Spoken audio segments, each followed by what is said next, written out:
नमस्कार। आज हम बात करने वाले हैं दो ऐसे बड़े प्रस्तावों की जो सरकारी कर्मचारियों की सैलरी कैलकुलेशन को पूरी तरह से बदल सकते हैं। जी हाँ, ये बहुत बड़े बदलाव हैं जो सीधे तौर पर महंगाई भत्ते और फिटमेंट फैक्टर पर असर डालेंगे।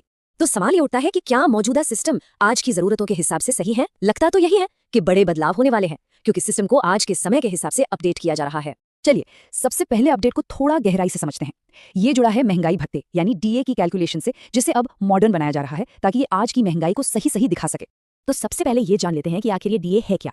ये असल में सैलरी का वो हिस्सा है जो बढ़ती हुई कीमतों के असर को कम करने में मदद करता है, और अब इसी को कैलकुलेट करने का तरीका बदलने जा रहा है। देखिए, पहला और सबसे अहम कदम है बेस ईयर को 2012 से बदलकर सीधा 2024 करना। ये एक बहुत बड़ा फैसला है क्योंकि इससे पूरी कैलकुलेशंस आज की अर्थव्यवस्था के हिसाब से कहीं ज्यादा सटीक हो जाएगी। और अब देखिए इसका सीधा असर। ये स्लाइड साफ दिखाती है कि सिर्फ बेस ईयर बदलने से कितना बड़ा फर्क पड़ सकता है। जहां पुराने फॉर्मूले से 2% की बढ़ोतरी का अनुमान था, वहीं नए फॉर्मूले से ये लगभग दोगुनी मतलब 3.8% तक पहुंच सकती है। पर रुकिए, बात सिर्फ साल बदलने तक ही सीमित नहीं है। डीए अपडेट का दूसरा हिस्सा और भी ज्यादा दिलचस्प है। ये जुड़ा है उस शॉपिंग बास्केट से जिसके आधार पर महंगाई को मापा जाता है।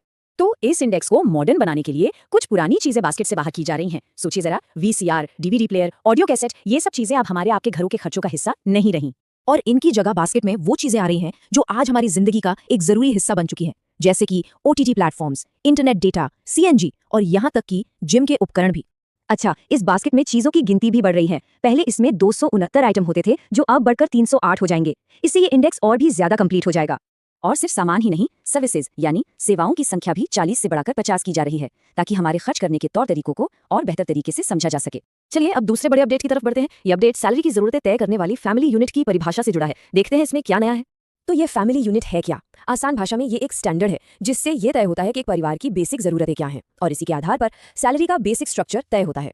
अभी तक का हिसाब कुछ ऐसा था। एक कर्मचारी को 1 यूनिट, जीवन साथी को 0.8 और 2 बच्चों को 1.2 यूनिट माना जाता था। इन सब को मिलाकर कुल 3 यूनिट बनते थे।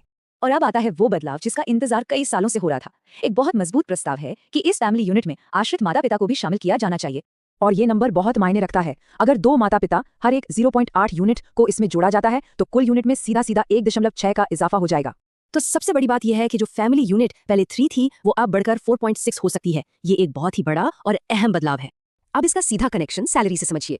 फिटमेंट फैक्टर जिससे बेसिक पे तय होती है वो परिवार की जरूरतों से जुड़ा है। तो जब फैमिली यूनिट बड़ी होगी तो जाहिर है कि ज्यादा बेसिक पे की जरूरत होगी और फिटमेंट फैक्टर भी उसी हिसाब से बढ़ेगा। तो चलिए अब इन दोनों अपडेट्स को मिलाकर देखते हैं कि इसका आखिर में कुल मतलब क्या निकलता है। संक्षेप में कहें तो ये 2 स्टेप की एक प्रोसेस है। पहला, डीए की गिनती को आज के खर्चों के हिसाब से सही करना, और दूसरा, परिवार की परिभाषा को आज की सामाजिक सच्चाई के हिसाब से बदलना। इसका सीधा सा मतलब ये है कि एक ऐसी सैलरी स्ट्रक्चर बनाने की कोशिश हो रही है जो असल जिंदगी के खर्चों और हमारी पारिवारिक जिम्मेदारियों को बेहतर तरीके से समझे और दर्शाए। और जाते जाते